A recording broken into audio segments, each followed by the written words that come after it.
Welcome to Nitpicking Nerds. Today, we're doing a Tinybones deck tech. Get excited. And we've got a big bone to pick with our opponents.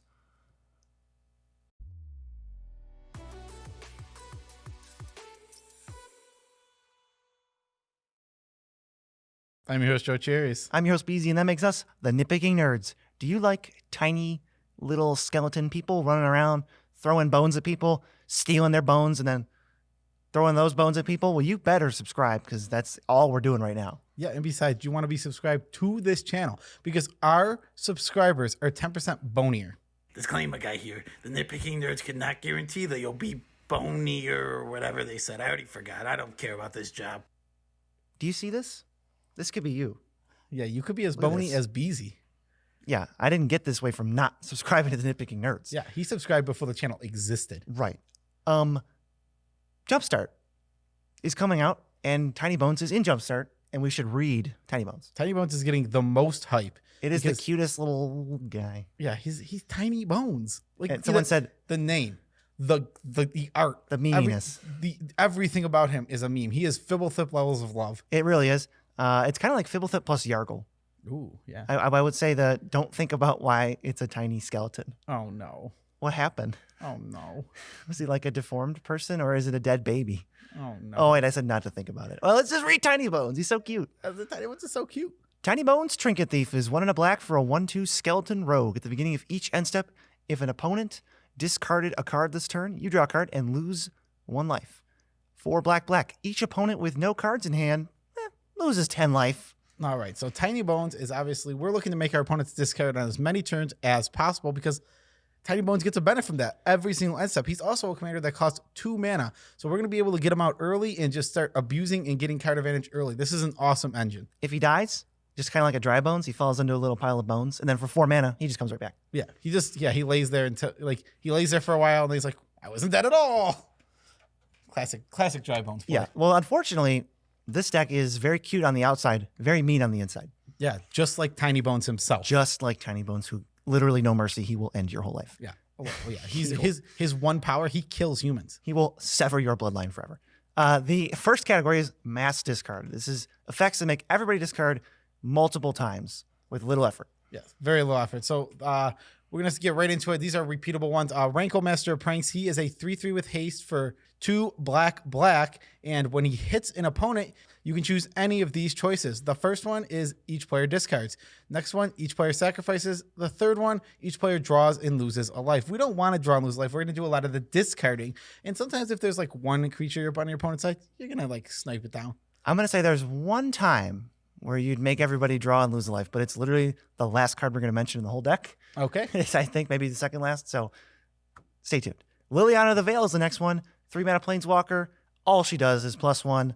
Each player discards a card. Oh, but that's not all she does. Well, because the ultimate, you could totally just KO somebody. You separate their permanents for her -6, and she starts at 3. You separate her permanents into 2 piles, and they only get to pick 1. and on top of everything, she has the utility of that minus. She can make someone sacrifice a creature. If they just play their commander and it's like a 5-mana thing, you go, sorry, that was a lot of effort you just wasted. Yeah, Liliana the Veil is a harsh card. We want to keep plussing her though because we want to get hands empty for Tinybones' last ability. And also, conveniently, if hands are empty, no one can answer our stuff. Like, let's get that out of the way now.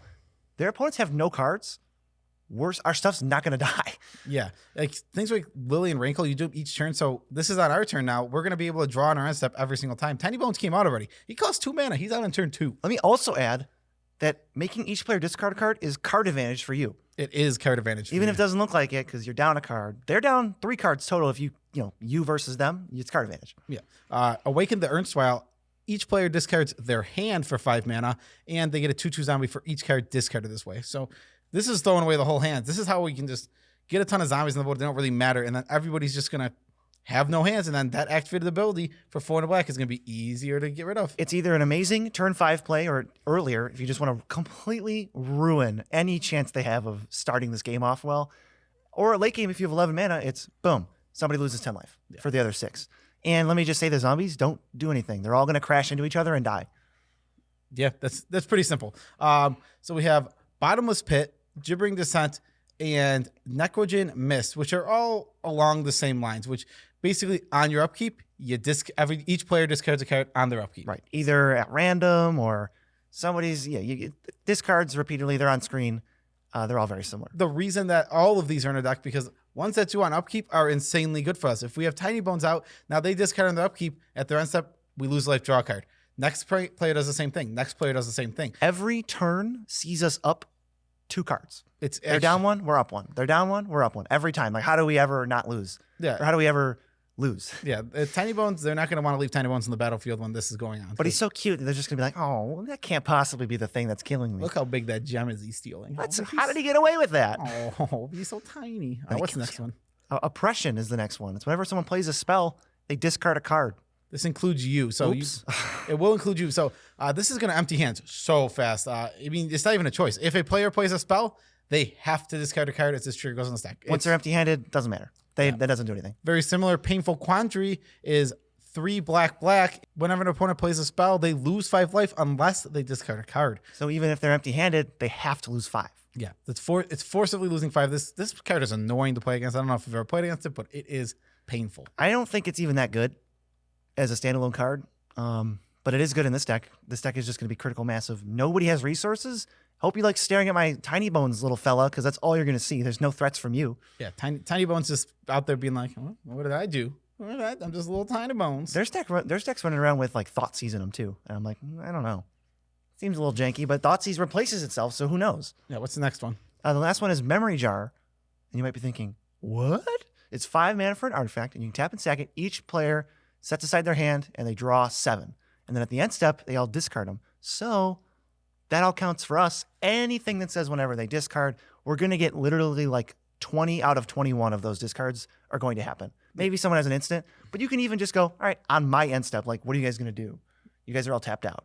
Let's just create 21 discard triggers for 5 mana. Yeah. Also, another thing that you can is very similar to this is Dark Deal, which is Windfall, but everybody draws 1 less than what they had in their hand.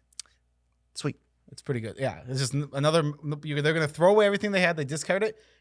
You get all those triggers, and then they draw 1 less. They're actually down cards. The issue with Dark Deal for your opponents is it can come out so early. You're like, oh, keep this hand. It's a little bad, but I have this Cultivator, something to save me. Nope. Now you have 4 cards in hand. Turn 2 Dark Deal. And you can't control them. Ugh, nasty. Now we need, since everyone's going to be discarding for the most part, we need stuff to discard that makes it not so bad. Yeah, we want stuff. We're gonna throw away stuff, but we want stuff it's gonna make it a little better for us. It's not gonna Soften the blow. Yeah, soften the blow when we're throwing away our stuff. Like stuff with madness. Asylum Visitor is one, which is what? Every upkeep, if the person's upkeep, who it is, has no cards in hand, you draw a card and you lose a life. Yeah, that's gonna happen a lot. Actually, this is like hopefully. the best deck I've ever seen for Asylum Visitor. Which is weird because it's Asylum Visitor. I think I've put it in 0 decks up until now. And then there's Big Gay Hunter, part of the LGBTQ deck. He's the Big Gay Hunter. He menaces for 1 black, and when he comes in, he destroys a creature of power 4 or greater. And Call to the Netherworld, which is a 1 mana sorcery, but it madnesses for 0. So there's no excuse for not madnessing this other than you don't have a target black card in your graveyard. Or you forgot. Or you forgot. That's not an excuse either. This is just, if you discard it, it is literally not discarded. It's a creature instead. Yes, it's great. Liliana of the Dark Realms. You're wondering, what? This card's jank. It is. It is jank. But it's 4 mana, and her plus is the only thing that matters because we're gonna plus to get a swamp, and then we're gonna throw that swamp away. Yeah, we're gonna plus to get a swamp every turn. If we need a swamp, great. If we don't need a swamp, perfect card to just chuck in the bin. Yeah, forget it. And she does have an ultimate. If you go get it, you are going to win. And I think that's what makes us better than like Phyrexian Arena, which is the same kind of thing. Mm-hmm. Except, well, now, if my stupid little Planeswalker stays out for 4 turns, my swamps make like 12 mana. Yeah, and you die to Tinybones. We have tons of ways to abuse having all that mana. It doesn't even matter. We have Tinybones. We don't need anything else, and we have other stuff anyway. Yeah. What's the next one? This one's weird. Yeah. So it's Veilborn Ghoul.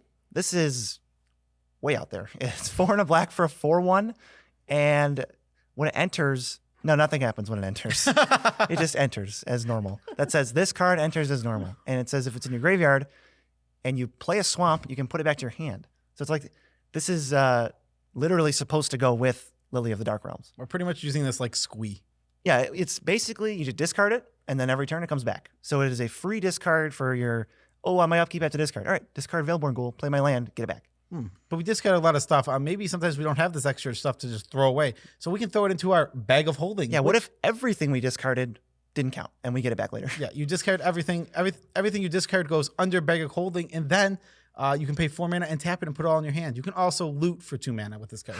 It does it all. Bag of Holding, one of the best cards. If not the best card in here, we're not going to say for sure. Yeah, I mean, it's one of the best cards, if not the best card. And now we need payoffs. What? They can't just discard. We have to make sure they die. So these are all of the positive effects for you or negative effects for them when they discard. All right, so there's 3 versions of essentially the same card. One costs 4 mana, one costs 3 mana, and one costs 2 mana. The 4 mana one is Fell Spectre, and that has an ETB where when it enters, an opponent discards a card. But whenever an opponent discards, they lose 2 life with Megrim, Liliana's Crest, and the Fell Spectre. Yeah, Fell Spectre has a bonus. The rest of them are static effects. Yes, but the other 2 are much harder to remove as they are enchantments. All right, and I'm going to try to read Waste Not from memory. This is 1 of black for enchantment. Whenever opponent discards a non-creature, non-land card, you draw a card. If they discard a land, you add black, and if they discard a creature, you make a 2/2 zombie. Oh, you nailed that. Nailed it. And I can. Could you ever possibly read Bone Miser? Bone Miser is a creature. He's costs 4 and a black, and it's all the same things, but it's for when you discard. We don't care which one we have. Obviously, Waste Not's better, but if we have Bone Miser, we can just chuck our own hand with the stupid Veilborn Ghoul, turn it into zombies every time. Oh, my swamps, I'll turn them into mana now. Yeah. Like rituals. We're making a ritual. It's like if we cast, the fact is, if we have Bone Miser and Waste Not, and then we cast like a Dark Deal, oh my God. The game might insane. just be over. Yeah. For real. It's kind of nasty. You can even do stuff like Memory Jar. Okay, everyone has 7 cards again, and now I'll just play Awaken in the Erstwhile because I drew it. Yep. Oops. I'm going to get a bunch of zombies, and then I'm going to get a bunch of zombies, and then I'm going to draw a bunch of cards, and then, like, what? Yeah. Oh. Whew. Sick, nasty, I believe is what the kids are saying now. Oh, yeah. Almost as sick nasty as Sir Conrad the Grim. He's 5 mana for 5/4. If a creature goes to a graveyard for any reason whatsoever, each opponent takes 1 damage. For any reason whatsoever. Never. For any reason. Do anything. It's the Michael Scott, David Wallace speech, but it's on a card. Yeah. So Sir Conrad the Grim is great in this deck. People are going to be throwing stuff away. They're going to be losing life. And it's from anywhere because sometimes creatures are going to go there from just like the field. Combat, board wipes, whoever else knows what else. Discarding works. And one of the many mana sinks we have if we end up with a bunch of mana. Oh, yeah. You can just start milling everybody. It kills everyone so fast. If you mill once and you get lucky and you hit 3 creatures, you just dealt, 9 damage. 9 damage for 2 mana? Yeah. What even is that? Or, yeah. How about you, like, You again. hit 1 and you deal 3 damage for 2 mana. How good is this with like a Dark Deal in our deck where we have Sir Conrad, we cast Dark Deal. Let's just say we have 5 creatures. That's totally reasonable. That's 15 damage. That's pretty dang good. Yeah, Sir Conrad kills quick, but you know what kills even quicker? No. Oh. Well, do you have a guess? Blood Chief Ascension. What does that do? It's a 1 mana artifact, and No, it's not. you're right. It's the 1 mana enchantment for 1 black.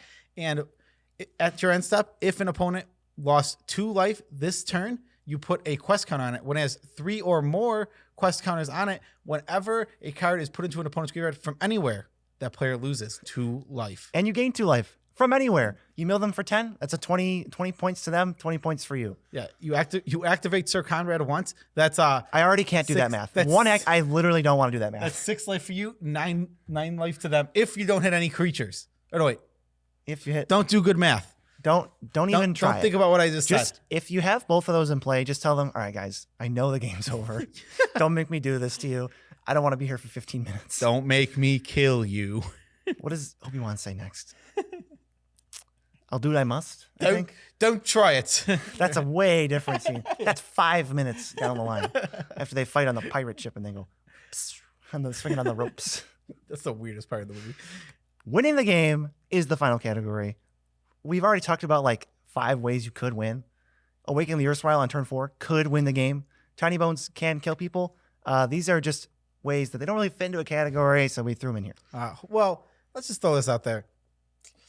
Oh yeah, this is a mono black deck. There's a Cabal Coffers. We can make huge mana. Obviously, it's gonna happen. Goes without saying, hashtag ban Cabal Coffers. I mean, I don't think you should ban Cabal Coffers. I don't think it makes. I would say it doesn't make for exciting deck building, but I don't think it's broken. I don't think Loot Tree's broken, but that definitely doesn't make for exciting deck building. Well, that is a lot different. It is slightly different. It is. Okay, you tell me that the mono black player does not have Cabal Coffers in their freaking companion slot, especially with the errata where they just pay 3 mana and they get it. I'll crack my expedition map. Yeah. It's not the same. It's not the even same. close It's to the literally, same thing. you know what? Cabal Coffers is better than Companions, guys. Oh yeah, so much better. Solid Magic Insight. Torment of Hellfire is the first actual Magic card we're going to talk about. It's X black black. Repeat the following process X times. Each opponent loses 3 life unless they discard a card or sacrifice a non-land permanent. Non-land is very important here. That adds up a lot. Die And if they have no cards in hand, they can't discard cards. And if the board's kind of empty because they have no cards in hand, they're just going to lose the game. Now, are you ready for this next one? Because this next one is an 8-mana artifact. I love this card. I bet a lot of you didn't even know existed. It is so nasty. It is called Possessed Portal, and it is an 8-mana artifact. And if a player would draw a card, they don't, They skip it instead. which is a great wording. If a player would draw a card, I like nah. No. If a player would draw, nah. Skip it instead is just so. That sounds like a Teferi static. All right, and then at each player's end step, they sacrifice a permanent unless they discard a card. They're going to run out of stuff so fast. And the second part is gravy. Get the gravy boat. The second part. The second part is just gravy, gravy. because we just want to get everyone empty-handed. Once they're okay, opponents are empty-handed. Now they can't draw cards. How is this thing ever going to die? They can't. What are they ever going to do? They can't answer Dirty Bones. It's almost, and then Tinybones comes in. Your boy Tinybones, which I wrote on the script here, is the final win con. Your boy Tinybones is like, no cards in hand. Well, this isn't going to go well for you. He does them dirty, aka Dirty Bones. Dirty Bones. That's his rap name. I thought it would be like Lil Bones. No. He's already tiny, Lil Bones. He's Dirty Bones. Dirty Lil Bones. Because he's Little Dirty Bones. Do you see the deck that we just made? It's dirty. It is dirty. That's the deck though. This is kind of quick, I feel like. Yeah, it was a kind of quick deck. We're getting on the Tinybones hype train. We're super excited for this character because it is so memey. It's awesome. It has Fibblethip levels of awesome. Fibblethip, Yargle, the whole crew. Yeah, Tinybones is so awesome. So special shout outs to all of our patrons. You guys are awesome. We love you all as much as we can without making you uncomfortable. You guys are great. And super secret special shout outs to Esper Ragnarok for being something secret and special. It's not really that secret. Also, tcgplayer.com is where this deck list is. And if you go to the deck list link, you can navigate wherever you want from the link, buy whatever you want, and then we get a kickback on the order. That's how you support the channel, fool. And one last thing about patreon.com, which I almost forgot to mention. Oh, yeah. It's in the gravy boat. Good thing we got the gravy boat. Good thing we got the gravy boat. So if you want to become a patron, you're like, I've been thinking about becoming a patron monthly now, starting in June. You have That's this month. So let's state the rules for this. You have to be a patron before July to qualify for this. We are doing a giveaway where the giveaway will be at least worth $20. It doesn't. No, it's not that crazy. It's gonna be worth $20. Before the end of the year, we're gonna do a giveaway that's over $100. So be excited. But I'm not saying when. I'm not gonna say which month, but sometime between now and the end of the year, there will be $100 giveaway within this. So little incentive to maybe, hey, you join Patreon. Well, now you could stay for the, you come for the perks, but you stay for the benefits of the giveaways. You come for the perks and you stay for the additional perks. The synonym of perks. Yes. So the first one here, we're doing a little dragon package giveaway. So they're actually in the gravy boat. So we have 3 little dragons. The big one. Actually, we have 2 dragons. 2 little dragons and a dragon card. So the big one that we're going to give away is Scourge of the Throne, which is, can you read off the top of your head? Oh, yeah. It's 4 red for a 5/5 with Dethrone, baby. And then when it attacks, if it hit the player with the most life, untap all your guys, there's additional combat. Okay, so this card is awesome, and it is, look at this. Look how good that looks. We've literally we've thought about this, and we've assembled these packages that will reveal, I guess, every month. Yeah, we're going to reveal them every month. We don't want to reveal any from early. Next one, not as exciting, but we have a Dragger Speaker Charmer, which can help you cast this for 4 mana. I don't know if you know, this card, if it's 4 mana, it'd be insane. This is not a deck tech, so let's just get the last card, and then they know what the cards are. And it is a foil full art promo Thunderbreak Regent. It's a little cherry on top. Anyway, if you're interested in that, and you're a patron, doesn't matter. You might get it anyway. If you're not interested, you might still get it. So whatever. Yeah. Free stuff, baby. Yep. All of our patrons will be qualified to win these. They're going to go in the gravy boat until the giveaway, I guess. We'll keep them in the gravy boat until the giveaway. Yeah. And then Tidbit, unless you want to do a shout out Twitch first. If you can't get enough of me and sometimes Beezy, I stream every weekday from 10 a.m. to 4 p.m. Eastern Standard Time. Eastern Standard Time. And I will not be streaming this Monday and Tuesday. So I know you guys are like, if you're watching this video on Monday, which is when this video is coming out, you're going to be like, oh man, he's not streaming today. Segue right into the tidbit. Because we're moving out of our current location. Thank God. So we're gonna, thank God, we're gonna be moving into a new place. So that's why we won't be we already have a video planned out for Wednesday. So don't worry, we're not gonna miss any uploads. But I will say, Don't worry about that me and Joe no longer living together. for a little Just based on like awkward timing, mostly COVID. bit. Mostly, we blame. Literally mostly COVID, but we Yeah, have 'cause- plans to move back in. Yeah, It's we're- not like we're not friends anymore. I mean, we'll definitely be moving in together in the future, and we will. I mean, it's not gonna affect YouTube. We're gonna have just as many YouTube videos, pumping them out just as much. I'm gonna be streaming just as much. Don't worry about anything. That's just a lifestyle change. It's just a lifestyle. Being away from BZ is a lifestyle change. Strict upgrade. Downgrade. Oh no! Hey. He said the opposite thing that I said. Anyway, we're done. Yeah, we are done. Peace out, Tribe Scout.